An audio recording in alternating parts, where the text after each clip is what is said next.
तो आप सभी को नमस्ते प्रणाम। मैं आपका अपना ठाकुर प्रखर सिंह और रात के 10 बज चुके हैं और कहानी का जो सिलसिला है बदस्तूर जारी है।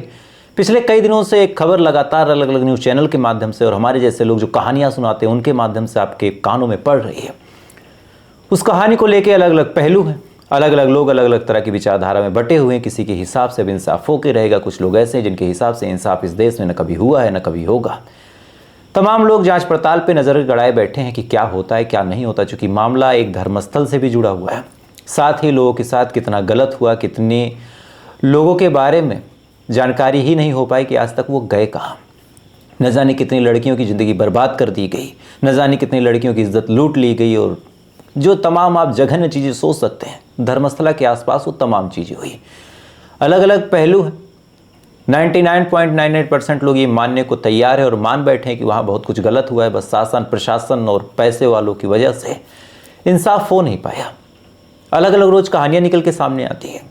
तो मुझे लगा कि आज आपको एक ऐसी कहानी सुनाऊं जैसे उस दिन मैंने सौजन्या की कहानी सुनाई थी कि एक लड़की जिसके साथ तमाम दरिंदगी की हदें पार कर दी गई, लेकिन उसके आरोपियों को आज तक कोई सज़ा नहीं हुई। और साफ शब्दों में कहा जाए तो उसके आरोपी कौन है आज तक कोर्ट की नज़र में नहीं पता। जिनके ऊपर आरोप लगा है, कोर्ट का आदेश है कि आप उनका नाम तक नहीं ले सकते। तो आप सोच के देखिए कि फिर इंसाफ की क्या उम्मीद रखें। आज एक दूसरी लड़की कहानी आपको सुनाऊंगा। ये कहानी एक ऐसी लड़की की है जिसके पास सब कुछ था, भगवान के भरोसे गई थी, लेकिन इसके बावजूद आज तक वापस नहीं आई। लेकिन इससे पहले कि इस कहानी को सुनाऊं, इस कहानी के डिस्क्रिप्शन को बताऊं, उससे पहले आपको एक अपडेट देता हूं। आपको याद होगा कल मैंने धर्मस्थला की कहानी में एक अपडेट दिया था कि वहाँ पे कुछ यूट्यूबरों को मारा पीटा गया। अब उसके बारे में पता किया तो पता चला कि धर्मस्थला में कुछ लोग पूछताछ करने गए थे। बेसिकली वो यूट्यूबर ही थे। उन्होंने कुछ अपना एक न्यूज़ चैनल खोल रखा है, वो भी कहानी वहानी शायद बताते होंगे वहाँ के हिसाब से। तो ये लोग वहाँ पे जाते हैं, जाने के बाद पूछताछ करते हैं। अब इस कहानी के अलग अलग पहलू हैं। पहला पहलू ये है कि ये लोग वहाँ पे कुछ डीप जानकारियाँ निकालने की कोशिश कर रहे थे और तभी धर्मस्थला के जो लोग थे वो आते हैं और भीड़ की शक्ल इख्तियार करते हैं और भीड़ की शक्ल इख्तियार करने के बाद इन लोगों के ऊपर हमला कर देते हैं। दूसरा पहलू ये है कि ये लोग जानबूझ के वहाँ के जो भगवान मंजूनाथ हैं, जिनका वो मंदिर है भगवान शंकर जी का, उस मंदिर को जानबूझ के टारगेट कर रहे थे और टारगेट करने के बाद जानबूझ के भगवान को अपशब्द कह रहे थे। और इस वजह से जो गुस्साई भीड़ है उसने हमला किया और इनको पीट दिया। अब वजह चाहे जो भी रही हो, चाहे इस वजह से चाहे उस वजह से, लेकिन जब इनको पीटा गया और आलम ऐसा था कि ज़्यादा चोटें आई, इनको हॉस्पिटल में भर्ती किया गया, मामला वहाँ के मुख्यमंत्री तक पहुँचा और लोगों का भीड़ बार बार जो देख रेख में जुटा हुआ था कि क्या अपडेट है क्या हुआ है, वो भी जब वहाँ पे नज़रें गड़ाए बैठा था तब एसआईटी को लगा कि आखिरी जगह जहाँ पे आखिरी खुदाई होनी और जहाँ पे कंकालों की मिलने की संभावना सबसे ज़्यादा है, वहाँ पे खुदाई अभी कुछ दिन के लिए स्थगित कर दी गई है। उम्मीद है कि इसी गुरुवार को खुदाई फिर से रिज्यूम की जाएगी और लोगों को वहाँ से हटाया जाएगा। और लोग कहते हैं कि वहाँ पे सबसे ज़्यादा कंकाल और सबसे ज़्यादा चीज़ें मिलेंगी, लेकिन वहाँ का एक अलग पहलू ये भी है कि वो जगह फिक्स नहीं है, चूँकि बाढ़ से सबसे ज़्यादा प्रभावित वही इलाका हुआ था। तो अलग अलग कहानियाँ अलग अलग थ्योरीज अभी तक चल रहे हैं, लेकिन हमारे जैसे लोग बस अंदाज़ा लगा सकते हैं, तो क्या ही कहा जाए। खैर, अब 13 नंबर की खुदाई तो हुई नहीं, लेकिन इससे पहले जो खुदाई हुई थी उस खुदाई में ये कहा गया है कि पहली बार कुछ कंकाल मिले हैं, कंप्लीट कंकाल। 100 से ज़्यादा हड्डियों के मिलने की भी खबरें आई। अब एक आदमी के शरीर में 206 हड्डियाँ होती हैं जिंदा अवस्था में। मरने के बाद अगर आदमी की हड्डी काफ़ी पुरानी हो जाए तो सड़ के टुकड़ों में टूट भी जाती है। तो जो 2 से 6 हड्डियाँ मिली, यानी 100 हड्डियाँ मिली, वो क्या एक ही इंसान की हैं या फिर अलग अलग की हैं, ये भी एक सवाल है। कुछ खोपड़ियाँ भी मिली, शायद 3 खोपड़ी मिली। अब तीनों खोपड़ियों में एक दावा ये भी किया गया कि ये खोपड़ी शायद एक लड़की की भी है उनमें से, चूँकि साड़ी वाड़ी भी मिली थी। अब ये तमाम दावे जब किए जा रहे थे, अब हमारे जैसे लोग और आप जैसे लोग तो बड़ी सरलता से बोल देते हैं कि भाई 3 खोपड़ियाँ मिली, शायद एक खोपड़ी एक लड़की की होगी। लेकिन ये शायद शब्द जो है, ये शब्द किसी की मर चुकी उम्मीदों को फिर से जिंदा करता है। किसकी? तो उनका नाम है सुजाता भट्ट। क्या कहानी है सुजाता भट्ट की, जब आप सुनेंगे, सुनने के बाद आप रो पड़ेंगे। तो आज आपको सुजाता भट्ट की कहानी सुनाता हूँ। दरअसल इस कहानी की असल शुरुआत होती है 2003 में। 2003 से कुछ साल पहले एक लड़की थी जिसका नाम था सुजाता भट्ट। इनकी उम्र हो चुकी थी शादी की। उसके बाद चूँकि ये काफ़ी पढ़ी लिखी थी तो इनकी शादी इसी उडुपी एक जगह है, उडुपी एक शहर है, वहीं एक सिविल इंजीनियर, उस टाइम के सिविल इंजीनियर से शादी फिक्स हो जाती है। अब 2000 पहले 1980 के आसपास अगर कोई शख्स इतना पढ़ा लिखा हो, इंजीनियर हो, तो जाहिर सी बात है फिर उसकी नौकरी बड़े अच्छे तनख्वाह पे होगी, और जिस लड़के से उसकी शादी होगी जाहिर सी बात है वो लड़की भी बड़ी योग्य होगी। तभी एक इंजीनियर, जो उस टाइम का इंजीनियर हो, आज तो इंजीनियर जैसे सड़कों पे घूम रहे हैं, लेकिन उस टाइम इंजीनियर बहुत बड़ी बात होती थी। 10वीं पास पे तो मास्टरी का एक तरह से नौकरी लग जाती थी। तो सुजाता भट्ट की शादी एक इंजीनियर से हुई। किस्मत इतनी अच्छी कि इंजीनियर साहब की जो नौकरी थी वो फॉरेन कंट्रीज़ में थी, उस टाइम वो फॉरेन में घूम रहे थे। इधर शादी जब फिक्स हुई उसके बाद सुजाता और इनकी शादी हुई। शादी होने के बाद शादीशुदा ज़िंदगी भी आगे बढ़ गई। उसके बाद एक बिटिया को जन्म देती हैं सुजाता, उसका नाम था अनन्या भट्ट। एक बिटिया को जन्म देने के बाद फिर से जो सुजाता के हस्बैंड थे उनकी पोस्टिंग किसी फॉरेन की कंट्री में हो जाती है। सुजाता अपने ससुराल उडुपी में रहने लगती है।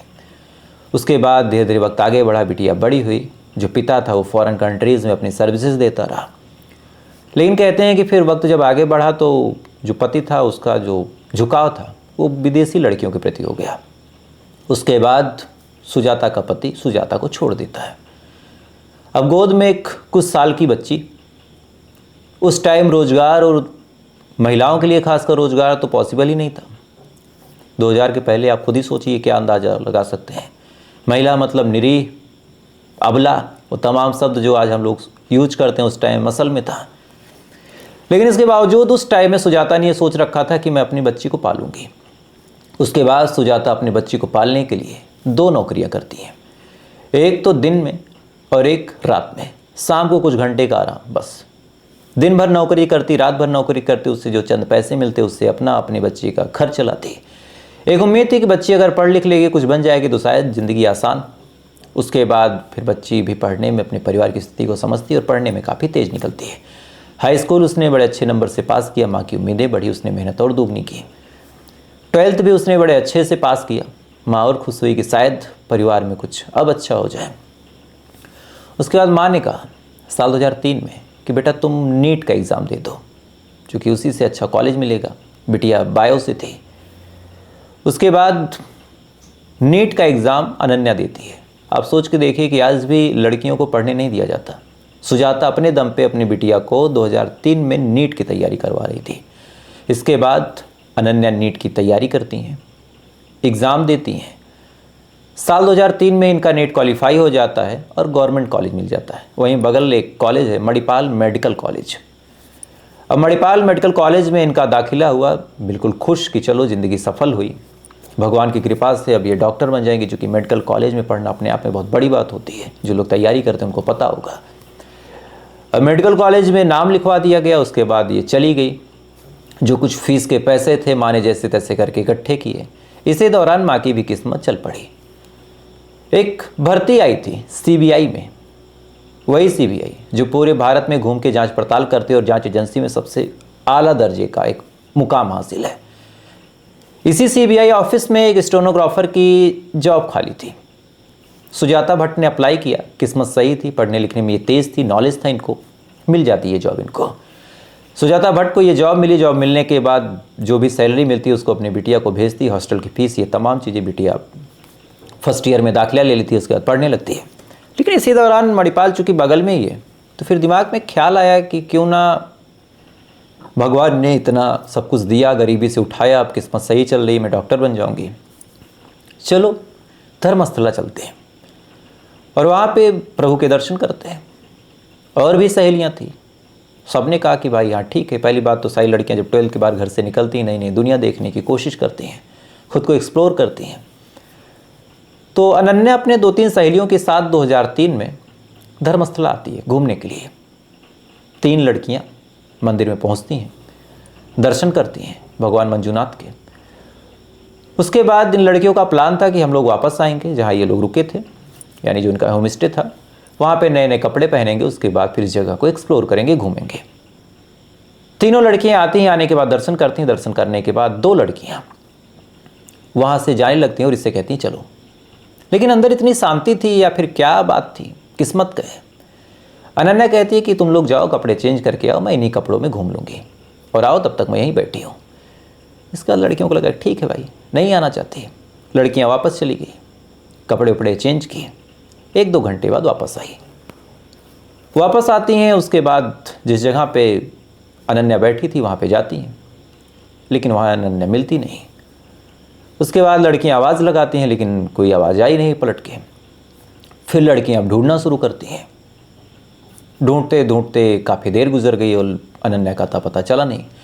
अच्छा, उस टाइम सबसे मुश्किल बात ये थी कि भाई आज का टाइम हो तो फ़ोन कर दो, फ़ोन करके पूछ लो कि तुम कहाँ हो। लेकिन 2003 में फ़ोन उन जैसी कोई चीज़ तो थी नहीं, खासकर आम नागरिकों के पास। तो करें क्या?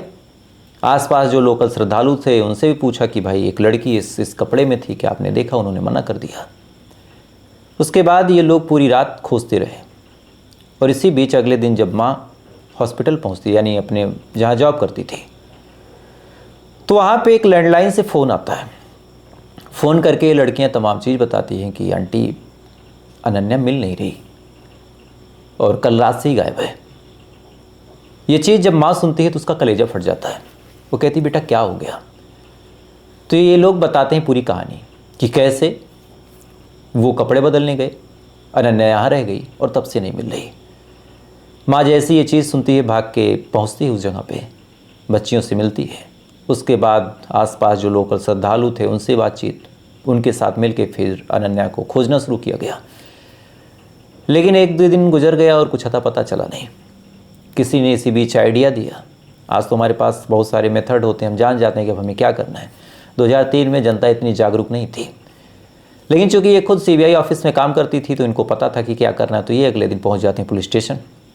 पहुंचने के बाद थाने में गुमशुदगी की रिपोर्ट दर्ज करवाने लगती हैं और जब रिपोर्ट दर्ज करवाने लगती हैं कायदे से पूरी कहानी यहीं से धीरे धीरे समझ में आने लगती है कि अब आगे क्या होगा। जैसे ही पुलिस स्टेशन पहुँचती हैं और पूरा मामला समझाती हैं कि ऐसे से साहब हुआ, हमारी एक बच्ची है, ज़्यादा उम्र नहीं, 19-20 साल है, गायब हो गई है। पुलिस वाले जब ये बात सुनते हैं तो कायदे से पुलिस वालों को समझाना था कि मैम आप परेशान मत होइए, हम खोज देंगे। एक महिला जो खुद सीबीआई ऑफिस में स्टेनोग्राफर है, उससे पुलिस वालों ने कहा कि तुम्हारी बेटी बदचलन होगी, भाग गई होगी, किसी के साथ चक्कर कर रहा होगा, कॉलेज वालेज में ये चीज़ें चलती रहती हैं। माँ को लगा कि ये क्या बात है। माँ ने कहा कि आप ऐसी बात क्यों कर रहे हैं, आप एक बार FIR कीजिए, खोजिए। तो उसके बाद पुलिस वालों ने कहा कि यही काम है और कोई काम नहीं है हमारे पास, आपकी बदचलन बेटी को खोजें। इतना कह के उस माँ को भगा दिया गया। माँ उम्मीद लगाए बैठी थी कि शायद पुलिस वाले कुछ करेंगे, लेकिन कुछ नहीं हुआ। इसके बाद माँ तो आखिर माँ उसने कहा कि मैं खुद खोजूंगी। माँ अपने तरीके से खोजने की कोशिश करती, अलग अलग लोगों से पूछती, कभी मंदिर के पुजारी से, कभी वहाँ पे जो काम करते थे उनसे, कभी किसी सफाई कर्मी से, कुछ अता पता नहीं। तमाम लोगों ने अलग अलग कहानियाँ बताई। इधर ये लड़कियाँ जो दोनों गई थी बेचारी लौट गई, डर गई, क्या करें, कितने दिन घूमे। माँ अकेली इधर उधर खोजती रही। इसी दौरान कुछ लोग इस महिला से मिलते हैं, यानी सुजाता भट्ट से। मिलने के बाद सुजाता भट्ट से कहते हैं कि आपकी लड़की गायब है क्या? सुजाता भट्ट कहती हाँ। पहली बार चेहरे पे एक उम्मीद। उसके बाद कहते हैं हमारे साथ आओ। ये लोग सुजाता भट्ट को अपने साथ लेके जाते हैं, एक कमरे में बैठाते हैं, कहते हैं बैठो। एक उम्मीद कि शायद अब कुछ पता चलेगा, कुछ तो जानकारी होगी। माँ को लगा कि शायद अभी ये लोग मेरी लड़की को लेके आएंगे, लेकिन अफसोस कि वो लोग वापस आते हैं। उसके बाद इस महिला से कहते हैं कि चुपचाप यहाँ से चली जा, यहाँ ज़्यादा पूछताछ करेगी तो मारी जाएगी। माँ को लगा कि ये क्या बात है। उसने पलट के पूछा कि ऐसा क्यों बोल रहे हैं। इन्होंने कहा कि तेरी बेटी अब कभी नहीं आएगी, परेशान मत हो, निकल ले। माँ थोड़ी सी नाराज़ हुई और जैसे ही माँ नाराज़ हुई इन लोगों ने हमला कर दिया। लातों से, घूसों से, गला दबा के, डंडों से इतना पीटा कि माँ हॉस्पिटल पहुँच गई। सुजाता 3 महीने तक वो महिला कोमा में थी। 3 महीने तक, 3 महीना कोमा में रहने के बाद जब इसको होश आया, FIR करने की कोशिश की गई कि मुझे मारा गया, पीटा गया, उम्मीद है उन लोगों को कुछ पता होगा। लेकिन पुलिस गांधी जी के बंदर की तरह आंख, नाक और मुंह तीनों बंद करके खामोशी से खड़ी रही। माँ दर बदर भटकती रही। कुछ लोकल पॉलिटिशियन के पास गई, बड़े बड़े अधिकारियों के पास गई, तमाम वो लोग जो मदद कर सकते थे उसके अपने दफ्तर में उनके पास गए, लेकिन तमाम लोगों ने ऐसे हाथ छुड़ाया जैसे ऐसा कुछ हो ही नहीं सकता। तमाम लोग बस कहे कि अरे ठीक है, देखते हैं। जो लोग बड़ी हमदर्दी जता रहे थे उन्होंने कहा कि इस मैटर में परेशान न रहो, बहुत बड़े लोग इसमें शामिल हैं। माँ लड़ते लड़ते लड़ते लड़ते हार गई। तकलीफ़, दर्द तमाम चीज़ें अपने अंदर समेटे हुए वो माँ खामोश हो गई। अब फाइनली जब उस दिन खुदाई हुई, जब 3 खोपड़ियाँ निकली, कुछ कपड़े निकले और ये कहा गया कि इनमें से एक कपड़ा किसी लड़की का है, तो जाहिर सी बात है एक खोपड़ी किसी लड़की की हो सकती है। ये खबर जब उस माँ के कानों में पहुंची तो वो माँ भागते हुए आई और कहा कि एक लाश की पहचान पॉसिबल है, मुझसे उस खोपड़ी का DNA करवा लीजिए, हो सकता है ये कंकाल मेरी बेटी का हो। एक माँ की पुकार है। अब अगर DNA करवाया जाएगा और अगर उस कंकाल से इस महिला यानी सुजाता भट्ट का DNA मैच होता है, तब एक उम्मीद जगेगी कि हाँ, जो अनन्या भट्ट है वो मर चुकी है। जाहिर सी बात हम सभी जानते हैं कि क्या हुआ होगा, लेकिन माँ का दिल है, उसको लगता है कि शायद अभी मेरी बेटी कहीं से आएगी, अभी मेरी बेटी लापता है, आ जाएगी। लगातार पहली बार उसे जब किसी कंकाल के बारे में पता चला वो DNA कराने आई है, और अगर DNA मैच हो जाता है तो फिर हम सब लोगों के मुंह पे एक तमाचा है, हर एक हिंदुस्तानी के मुंह पे तमाचा है कि एक माँ अपनी बच्ची के लिए भटकती रही। किसी ने पूरे के पूरे उस इलाके में किसी ने भी उस महिला के दर्द को नहीं समझा। पुलिस वाले भगाते गए, आसपास के लोगों ने पिटाई कर दी, बड़े बड़े अधिकारी, बड़े बड़े पुलिस वाले यूं ही हाथ जोड़ के खड़े हो गए जैसे कि शायद वो हमेशा ही ऊपर रहेंगे, कभी उनका अपना मामला नहीं फंसेगा। आप सोच के देखिए कि उस माँ के दर्द को, जिसके साथ न उसका पति है, न उसके ससुराल वाले, न उसके मायके वाले, उसकी ज़िंदगी की एकमात्र उम्मीद थी कि वो अपनी बिटिया को कुछ बनाएगी। उसके पास बस एक ही चीज़ थी कि CBI ऑफिस में काम करती हूँ, मुझसे कौन उलझेगा, मेरी कौन नहीं सुनेगा। मारा गया, पीटा गया, उसके विभाग वाले खुद उसके साथ नहीं थे, पुलिस वालों ने उसकी इज्जत नहीं की, मंदिर प्रशासन ने भी कोई खास मदद नहीं की। इल्ज़ाम भी उन्हीं पे है, तो फिर करेंगे क्या। देखते ही देखते ये मामला ठंडे बस्ते में चला गया। आज धर्मस्थला का मामला गर्म है तो हम लोग बड़े सेंटिमेंटल होकर कहानियाँ सुना रहे हैं, आप लोग बड़े उम्मीद के साथ, दुखी मन के साथ, मुझे पता ये कहानी सुन रहे हैं, लेकिन सबसे अफसोसनाक चेहरा हम ही लोगों का है, सबसे ज़्यादा गिरे हुए हम ही लोग हैं। आज एक सवाल आपसे पूछूंगा, भले ही आपको बुरा लगे, लेकिन सच्चाई यही है कि आप लोगों में से 99.99% लोग ऐसे होंगे जिनको ये भी पता होगा कि आरजीकर मेडिकल कॉलेज में जो घटना हुई थी उसमें जो आरोपी थे उनके साथ क्या हुआ। कुछ भी नहीं पता। हम लोग 4 दिन तक एक चीज़ में उलझे रहते हैं। 150 करोड़ की आबादी है, रोज़ न जाने कितनी घटनाएँ होती हैं। आम आदमी एक घटना को सुनता है, पुरानी भूल जाता है, एक नई सुनता है, फिर नई के बाद नई आती है, उसके बाद ये सिलसिला बदस्तूर जारी रहता है। फिलहाल अब सुजाता भट्ट का अपना एक अनुमान है कि शायद ये कंकाल उनकी बेटी का है, तो उन्होंने DNA कराने की डिमांड की है। देखते हैं क्या होता है। तो फिलहाल ये थी पूरी कहानी, और इस कहानी के बारे में आपकी क्या राय है कमेंट कीजिएगा। और ऐसी कहानी अगर आप सुनना चाहें तो वीडियो को लाइक करके, चैनल को सब्सक्राइब करके अपना प्यार दे सकते हैं। बाकी कल आपसे फिर मुलाकात होगी ऐसी किसी कहानी के साथ। तब तक आप अच्छे रहिए, खुश रहिए। जय हिंद, वंदे मातरम।